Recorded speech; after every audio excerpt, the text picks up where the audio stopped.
here to NTV's Grow Husker Harvest Days. We were out here earlier this week. There were several challenges along the way. Well, we only got in 2 out of the 3 days fall. with I'm rain majoring kind in of a factor agricultural out here education. this year. Something they haven't done in nearly 30 years, canceling one of the days. And of course, weather a big factor in all this. It really was. It could be a cold winter this year and frost coming up this weekend. So we put together the biggest and best highlights that we have here at Husker Harvest Days because, of course, there was a lot to see and do, as always. Yeah, and we can't even squeeze it all in.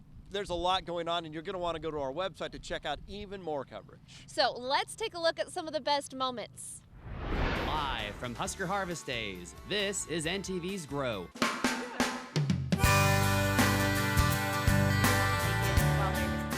Largest working irrigated farm show. Nobody brings it to you quite like NTV's Grow. This view that we can't get any other way. We can basically calculate the amount of residue that we'd like to remove. Look, I go, Steve, look. Yeah, I know. You do it too. The same Oh, way. yeah, totally. Yeah. We all kind of geek out. High oleic soybeans, which are going to be coming online in Nebraska here about in the next year.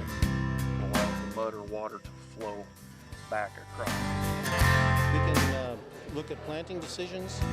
Like the Brady Bunch here. Yeah, good morning. What does it really do for cattle? And it is a muddy, mushy, soupy mess. Hopefully everyone will have smiles on their face tomorrow morning. Hopefully, yes. So from a safety standpoint, this kind of equipment's essential. On-farm storage is going to be a real critical decision for a lot of farmers this year. Pick up the sack of seed, put it on your shoulder. There is so much more technology to make things easier.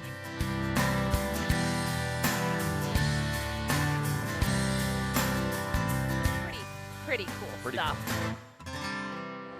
Well, we're going to be learning about grazing cattle on corn stalks. Rick Raspy is a UNL beef specialist. So tell us what we're looking at here. Well, we think that really there's a nice synergy between livestock and corn producers. And Something we call the golden triangle in this exactly state. right. And we have a residue out there that cattle can graze, and we understand that we need to leave some residue out there in regards to building up organic matter in the cornfield. And so if we know bushels per acre, we can basically calculate the amount of residue that we'd like to remove. And so We got a little visual aid. Let's take a look we here. do. And so this would be a bushel of corn, right? And this would be the amount of cob that's produced from that bushel of corn. Below that would be the amount of stem produced from that bushel of corn. And then here would be the amount of husk and leaf that would be produced from that bushel of corn. And cattle are actually selective grazers when they graze a crop residue field. They'll try to avoid the cob and the stem, and they'll actually select the husk and the leaf because it's highly palatable. In fact, it's highly nutritious as well for beef cattle. And so what we're demonstrating here is that you have this amount of residue produced from a bushel of corn, and UNL grazing recommendation would be to remove only this much of that total residue, and that's actually husk and leaf. So it's not a lot. It's not a lot. In fact, it's probably less than 12% of the residue that's left out there in the field. And so if we know the bushels per acre, we can basically calculate based on the number of cows, the number of days that you would stay out in that field to remove that much husk and leaf. So we really think we feel good about where we're at with this kind of research. Another thing is that we see no reduction in yield, and we don't see any compaction as well. And Those so are questions guys are going to have. that's exactly right, and we're prepared to answer those questions. The other thing is that we actually have a SARE project that we have demonstration sites across the state that we're basically looking at this kind of information to collect at each of those different sites. Exciting times at Husker Harvest Days and exciting times in Nebraska agriculture. More schools bringing agriculture into the classroom with a record number of FFA chapters in this state. You know, and it's so good to hear and see that happening. It's and really more awesome. and more communities even want to bring this in there because the career opportunities are just, they grow so on much. the with that. farm, but well beyond that, all the related fields. And we've got a couple of state FFA officers with us. In fact, the president of Nebraska FFA, and we have a vice president with us as well. Thanks for being with us, guys. Thank you for having us. Yeah, thank So first of all, tell us a little bit, Paige, about yourself, where you're from, and you're going to school now. What are you interested in and all that good stuff? Sure. I'm Paige Dexter. I'm from Chambers, Nebraska. I actually come from a 2-year chapter, so it's been an exciting 2 years. I'm attending UNL this fall. I'm majoring in agricultural education. Good for you. And yeah, Ben, tell us about you. I'm Ben Rice. I'm from the Norris. I went to high school at Norris. Yep, my hometown just south is of Perth. Lincoln. Yep. And I was raised on a dairy farm, and I'm attending UNL. I'm a freshman and majoring in mechanized systems management, and hopefully one day work designing livestock facilities. Cool. Very cool. Well, guys, we were just recently down at Adams Central. You know, Hastings, Nebraska. There was not a single FFA chapter in Adams County, Nebraska, a large egg-producing county, and several other new chapters as well. Paige, how excited are you to see FFA is just growing exponentially in this state right now? It's incredible.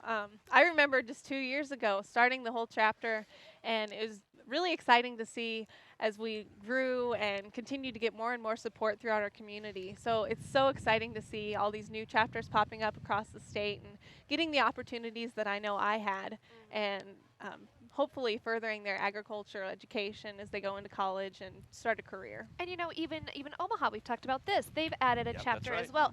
Is it nice to see those bigger, I want to say more considered cities have FFA? What do you think about that? Well, how important is that? Oh, definitely. Omaha Bryan's a really interesting chapter, and I got the opportunity to visit with them a little bit at our COLT conference, our chapter officer leadership training. And the cool thing about Omaha Bryan is other ag chapters focus a lot more on production agriculture, but agriculture is such a broad industry. It's so diverse. And Omaha Bryan has really dived into that science and that biotechnology aspect of agriculture, which I think is really cool and a big part of the future in agriculture. Well, we're going to talk soybeans a little bit with Drew here from the Soybean Board. A lot of interest, a lot of excitement around soybeans these days, right? Absolutely. Farmers and consumers in general are finding out that you can do more and more with soybeans in terms of feeding them to livestock, which is the primary purpose, but also finding new uses. You know, I think that's been a really successful campaign that you guys have embarked on. It's connecting people, the fact that these soybeans we're growing, those are feeding things like our hogs, which everybody loves bacon and ham and all those things, right? Absolutely. I mean, a lot of issues with corn and soybeans, unless you're eating sweet corn or edamame, but primarily they're going to be used for feeding livestock. So like you said, your steaks, your ham, your bacon, and your chicken breasts. And that's a great thing about being, you know, folks like the Soybean Board, is that we were able to take those dollars and educate people and promote the industry, right? Absolutely. We want, first and foremost, to thank all of our soybean farmers around the state who work very hard, and also help to support our livestock farmers and ranchers as well. One thing that's really neat, I think the folks like the Soybean Board, the Corn Board, everybody, the pork producers work together really well these days, because we realize we need to educate consumers, because there are a lot of folks who are not familiar with Nebraska agriculture and need to be brought up to speed a little bit, right? Absolutely. With less than 1% of the population involved directly in growing your food, it's important, more important than ever, to help educate folks on where their food comes from. Another thing that people don't think about, but your shirt mentions it right here, biodiesel. That's something people don't think about either. When you're filling up that truck with diesel, you know, look for the product that's made with Nebraska soybeans. Absolutely, and traditionally, I mean, if you look around the state, whether you know it or not, pretty much about all the diesel you're getting on the road is going to be have about a 5% blend of soy biodiesel in there. And so it's a great way for farmers to kind of reinvest in some of the things they're already doing. We can't even squeeze it all in. There's a lot going on, and you're going to want to go to our website to check out even more coverage.